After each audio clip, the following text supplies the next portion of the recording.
Life feels economically insecure despite key economic indicators like GDP growth, inflation, and employment trending positively. And this is the result of the past 40 years of direct and intentional socio-economic policy that has seen the slow degradation of society covered by those flashy figures. The litany of reports, royal commissions, parliamentary inquiries have all revealed that while, yes, recent crises haven't helped, there are things fundamentally broken with how we do things. And when we have a system that leaves people vulnerable physically and mentally, that's when ideologues come along to sell a story.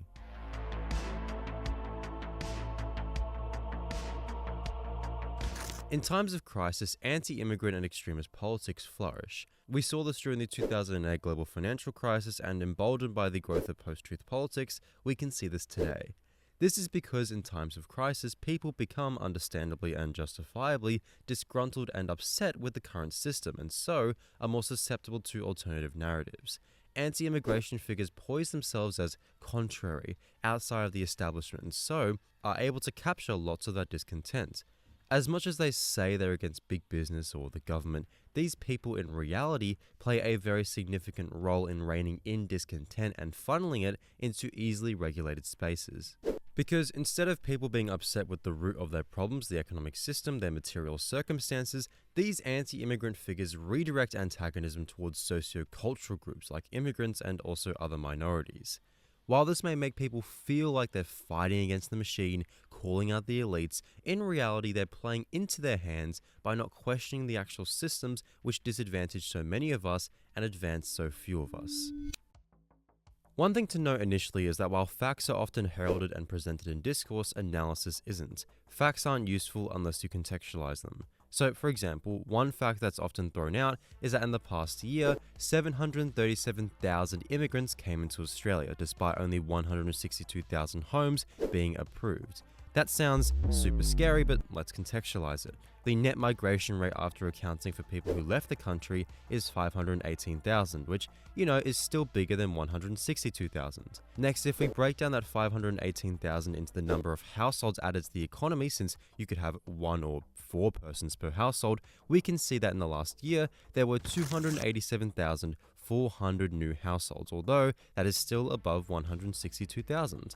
Next, let's look longer term instead of snapping data from a single year and use dwelling completions, as that's more reflective of supply that's actually available. So since 2020, since the pandemic, we've completed 572,582 dwellings compared to 504,009 households forming.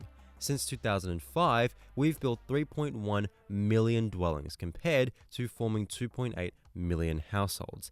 In the words of a friend of the main character of this video, Cameron Murray, housing supply in Australia has been more than sufficient to meet population demand. There seems to be a distribution problem as opposed to a supply or demands problem.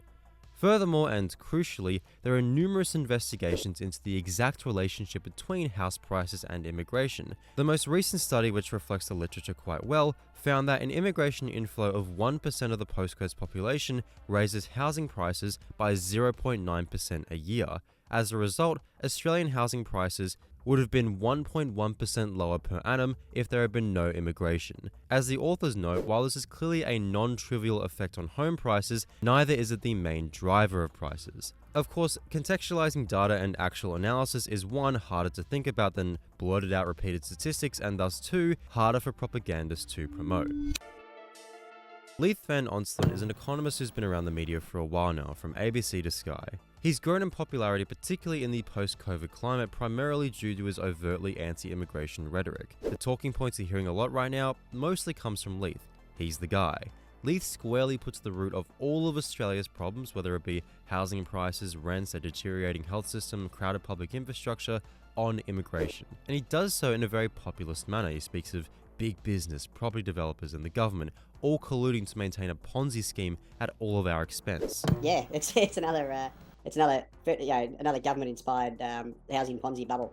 Now, supporters of a big Australia, the so-called growth lobby of retailers, property developers, banks, etc. Now, Leith doesn't actually have an issue with the growth lobby. In fact, he does business and podcasts with them. On this podcast with Catherine Cashmore, a woman who hosts a website where investors can access the secret knowledge that sits behind the 18.6-year land cycle and learn how they can best take advantage, Leith admits here, you can rally against the Ponzi like I do on a daily basis, but at the same time, you still got to put your money somewhere. So you might as well, you know, if you're going to get ripped off by it in your living standards, well, you might as well make $1 out of it to compensate. So you can see the veneer of vitriolic rhetoric fall away momentarily, as Leith has no real solution outside of stirring up disapproval towards migrants. On a podcast with a woman whose public persona is centered around how you as an investor can best take advantage of our bloated housing market, Leith is actively excusing one of the key pillars of the growth lobby, which is property investment. Leith is the chief economist of Nucleus Wealth, which is literally an asset manager which exists based on generating returns from investments in these massive growth lobby companies. He has a vested interest in diverting attention away from the realities of our housing market. So here we clearly, in my opinion, see that Leith is an agent of this growth lobby. He uses his position as chief economist at all these funds and managers. He uses his previous advisor role to Liberal Treasurer Peter Costello, yet another bastion of working class spirit, as a platform to distract people from the economic base of society responsible for these crises, and instead lays the blame on immigrants. It's a very effective propaganda model. You act like this populist everyman who's just calling out the big end of town. Meanwhile, you make your living by exploiting the very problems you blame a different stigmatized group for. And this really does come through when you're asking for policy proposals and solutions. How do you fix it? Because I've been promising my viewers that you have a solution, and I think it's a really good one. It might require the states and territories to come together and unite. So the easiest solution here, Erin, in my view, is to basically require the federal government to share the revenue benefits of immigration with the states, and require the federal government to pay the states, say, $50,000 per new resident that lands in their state to pay for their services and infrastructure. And this solution would force the federal government to basically weigh up the cost of immigration with the benefits, because at the moment it just sees immigration as a one-sided bet. It's all gains and no losses. And I guarantee you, Erin, the feds were required to pay the states $50,000 per new resident, it would run a much lower, more sustainable immigration policy. Now, when you sit down for 2 seconds and you think about it, you realize how deeply unserious these people are.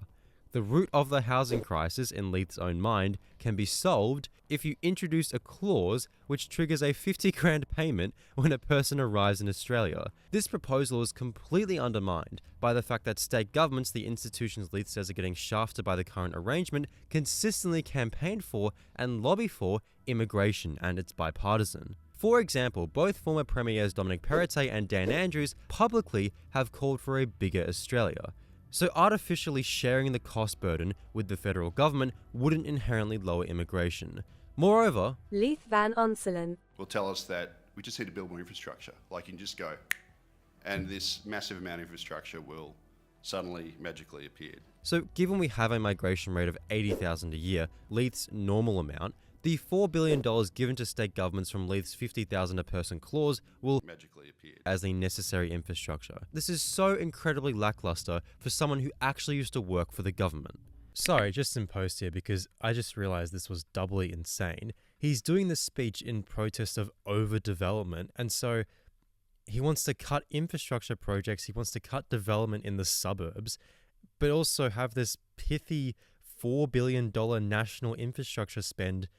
Like, it's incoherent. This isn't the first time, in my opinion, that Leith has appeared incredibly weak and unserious when challenged. In a debate against the spokesperson for the Migration Council, Leith makes the argument that If you add more people, more inputs in people, you get more outputs in GDP, but that's not the measure that matters. It's individual living standards, it's GDP per capita. So essentially, we should measure GDP per capita since it's a more accurate reflection on how the average person is doing, which, sure, I agree. Let's measure GDP per capita. The Productivity Commission's modelling on migration is not positive.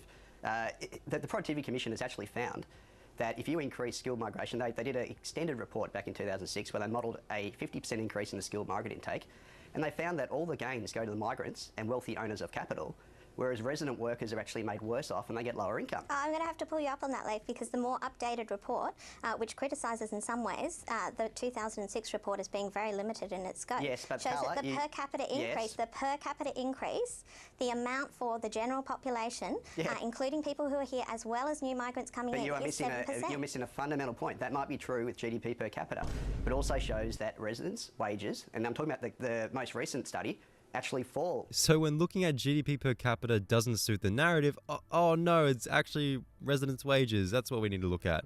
Now, even when you accept this shifting of the goalposts, the report Leith is referring to does imply that there's a negative wage effect, right? More recent econometric analysis commissioned for this inquiry found that at an aggregate level, recent immigrants had a negligible impact on wages, employment and participation of the existing labour force. Leith, in my opinion, is purposely conversationally weak and evades giving actual substantive policy suggestions because that's not his job. His job is to whip up fear and hateful sentiment towards migrants to redirect antagonism away from the economic system and instead situate it around the growth lobby and migration. All the while he gets to quietly help all these fund managers do business with the growth lobby. Now, he has hinted at what he believes is the necessary outcome of his worldview. Well, Paul Keating termed the phrase the recession we had to have in the early 90s. Well, I think this is the housing bust we've got to have. To the average person, a housing bust might not sound like that big of a deal and may even be desirable given the current exorbitant levels of price growth. But Leith is an economist. He knows better. Economic recessions, or busts, are basically periods where the economy contracts or grows backwards. This is when people spend significantly less, meaning less revenue comes in, meaning businesses go bankrupt and lay off workers, which could include you. So under the current economic system, negative growth is bad and does actually have tangible consequences. The other thing important to this discussion is that recessions intensify wealth redistribution, only redistribution to the upper class. It's well documented that middle and lower income households and households with a ton of debt, i.e. categories that encapsulate the vast majority of us, fare worse off after recessions, substantially so. We work the jobs that pay wages that will be lost in the recession. Conversely, wealthy households and investors largely profit from recessions, given they sell their assets in the muck of a downturn, save during the worst of it, and then reinvest when the economy begins to pick up again. This process intensifies wealth inequality, a process that happened after the 1991 recession invoked by Leith. So, once again, the kind of economic scenario proposed by Leith would just make the most disadvantaged worse off and profit the most advantaged growth lobby, which, hey, just happen to be his clients. To summarize, we exist in a time of insecurity and instability. Such times make people feel, understandably, uncertain and disenfranchised. This is bad for the ruling class, for the system, as the more people you have questioning their system, the more their position is threatened. It turns out it isn't very effective to overtly suppress or drown out this disenfranchisement, but instead to try and capture it, to shift antagonism away from direct critiques of the economic base, but towards socio-cultural groups like migrants. You maintain the populist, anti-elite feeling, but you've also successfully diverted popular discontent away from directly challenging your power. This is the role people like Leith Van Onselen play, an institutionally established and enshrined instrument that can play the tune of distraction and successfully run cover for the people, his mates, who are actually at the heart of our problems.